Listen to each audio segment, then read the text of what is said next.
하나님 아버지, 새 아침을 주심을 감사합니다. 오늘도 기도로 하루를 시작하기 원합니다. 성령께서 우리를 인도하여 주셔서 말씀 가운데 깨닫게 하시고 온전한 기도의 자리로 나아가게 하옵소서. 예수님 이름으로 기도드립니다. 아멘. 찬송가 284장 하나님께 찬양드립니다. 찬송가 284장입니다. 오랫동안 모든 죄 가운데 빠져 더럽기가 한량 없던 우리들 아무 공로 없이 구원함을 얻어 하나님의 자녀 지금 되었네. 주의 그 사랑 한량 없도다. 찬송할지어다 예수의 공로. 주의 그 사랑 한량 없도다. 찬송할지어다 예수의 공로. 주의 보혈로서 정결하게 씻겨 죄악에서 떠난 몸이 되었고 세상 근심 구름 간 곳 없어지니 하나님의 빛이 영화롭도다. 주의 그 사랑 한량 없도다. 찬송할지어다 예수의 공로. 주의 그 사랑 한량 없도다. 찬송할지어다 예수의 공로. 죄의 깊은 잠과 든 세상의 꿈을 어서 깨어나라 나의 친구여. 은혜 받은 날과 구원 얻을 때가 지금 온 세상에 선포되었네. 주의 그 사랑 한량 없도다. 찬송할지어다 예수의 공로. 주의 그 사랑 한량 없도다. 찬송할지어다 예수의 공로. 하나님 말씀 요한계시록 13장 3절 4절입니다. 신약성경 411쪽입니다. 13장 3절과 4절 말씀을 합독하겠습니다. 그의 머리 하나가 상하여 죽게 된 것 같더니 그 죽게 되었던 상처가 나음에 온 땅이 놀랍게 여겨 짐승을 따르고 용이 짐승에게 권세를 주므로 용에게 경배하며 짐승에게 경배하여 이르되 누가 이 짐승과 같으냐? 누가 능히 이와 더불어 싸우리요? 하더라. 아멘. 네, 오늘 말씀은 어제 우리 읽은 대로 용이 바다에서 나온 짐승에게 자신의 능력과 보좌와 권세를 이양했다는 사실에서부터 출발을 합니다. 3절을 보시면 그의 머리 하나가 상하여 죽게 된 것 같더니 그 죽게 되었던 상처가 나음에 온 땅이 놀랍게 여겨 짐승을 따르고 라고 되어 있습니다. 이 구절은 사실은 요한계시록 5장 6절에 나오는 이 어린 양 사건을 모방한 일이 일어나는 것을 뜻합니다. 계시록 5장 6절을 제가 읽겠습니다. 내가 또 보니 보좌와 내 생물과 장로들 사이에 한 어린 양이 서 있는데 일찍이 죽임을 당한 것 같더라. 그에게 7뿔과 7눈이 있으니 이 눈들은 온 땅에 보내심을 받은 하나님의 7 영이더라.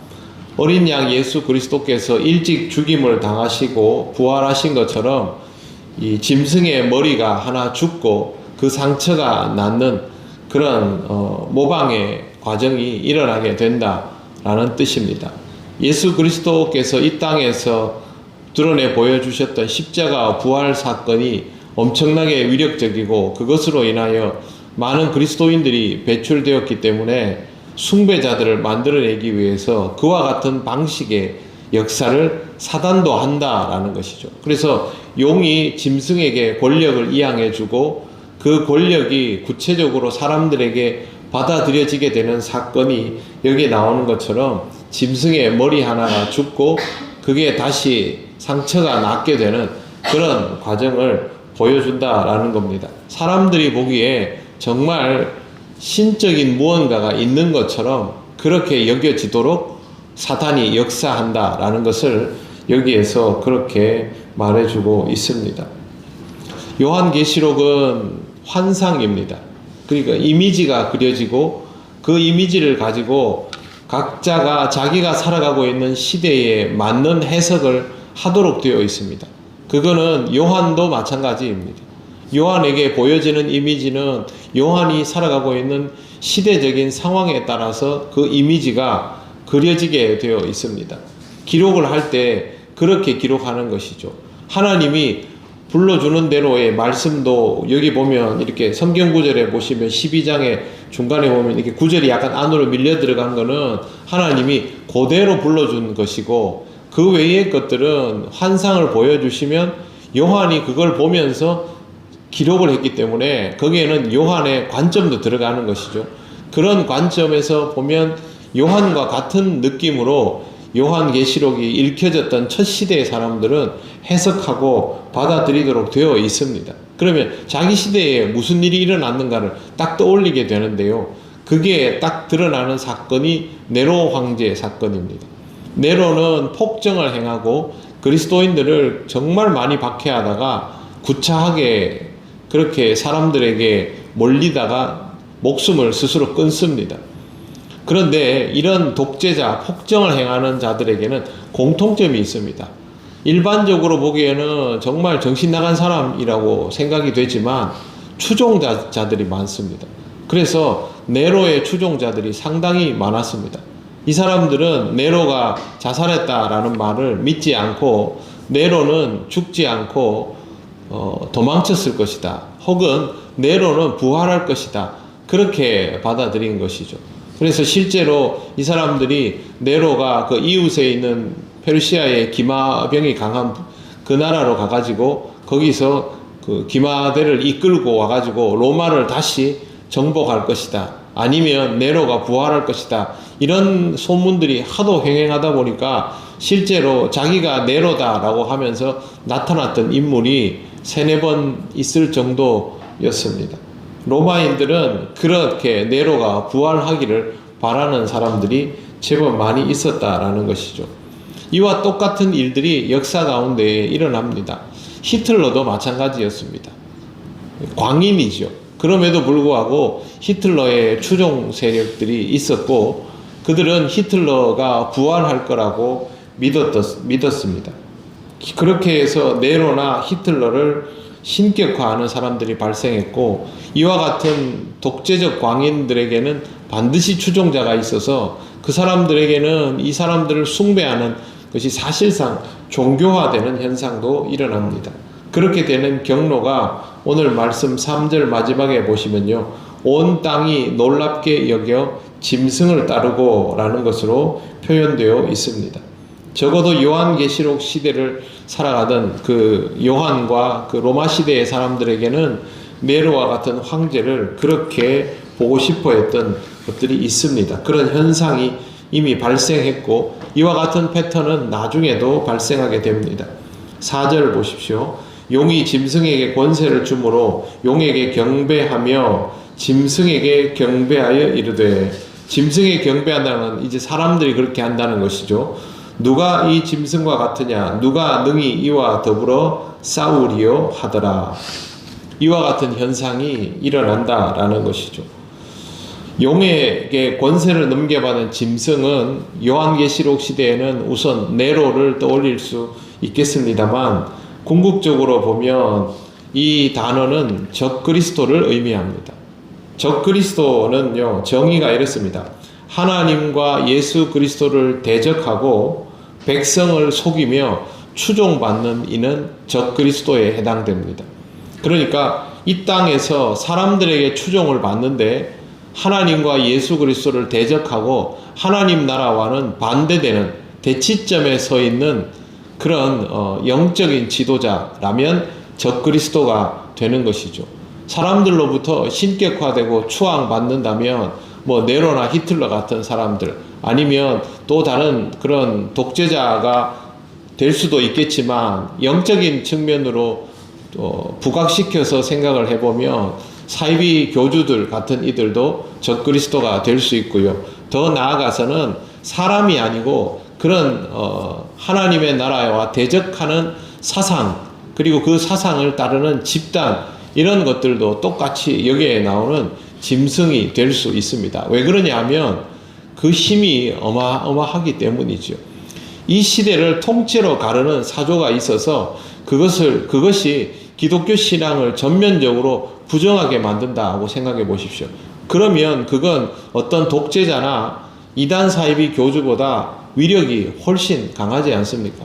실제로 동성애 문제 같은 것들은 이미 세상 속에서 굉장히 관념화되어 있고, 이 관념화되어 있는 구조들은 세상의 어떤 이단 사이비 교주의 위력보다 더 강해지고 있는 것이 사실입니다. 그렇기 때문에 이건 어떤 독재자를 생각하는 정도가 아니라 그런 사조들까지도 다 생각을 해야 한다라는 것이죠. 말세가 되면 이런 것들이 추앙받고 경배받고 대우받으면서 그만큼 그 힘만큼 하나님 나라와는 맞서게 되어 있습니다. 우리가 그리스도인으로 살아가는 것이 점점 어려워지는 이유는 이 짐승이 가지고 있는 힘이 더 커지기 때문입니다. 그렇기 때문에 우리는 언제나 하나님 나라를 바라보며 하나님 나라와 또 하나님 나라를 파괴하려 하는 그 영적인 우리 반대와의 싸움 속에서 내 위치가 어디에 있어야 하는지, 내가 어느 쪽을 바라보고 살아야 하며 싸워야 하는지를 항상 의식해야 하는 것이죠. 영적인 전쟁은 보이지 않는 전쟁입니다. 보이는 것보다 더 무서운 것이 나의 내면을 흔들어 놓을 수 있습니다.